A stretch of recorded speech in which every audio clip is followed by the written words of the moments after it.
Þetta er verkefni 1 í vörn í C-hlutanum. Þetta er liður 7. Ég ætla að setja áherslunúmer á texta. Þá setja ég textan hér í blokk og smelli hér á áherslunúmer. Það er numbering. Og ég ætla að hafa bil á undan og á eftir númerunum 3 punkta. Þá fer ég hér í paragraf. Ég þarf að skrifa 3 punkta. En ég þarf líka mun eftir að taka hakið af. Don't add space between paragraph of the same style. Því annars kemur bilið bara á undan fyrsta liðnum og eftir síðasta. Þannig að ég tek hakið af og segja OK. Þá kemur bil hér á milli allra.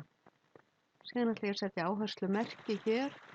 Það er gert hérna við hliðina á númerunum og ég ætla að hafa sama bil á undan og eftir.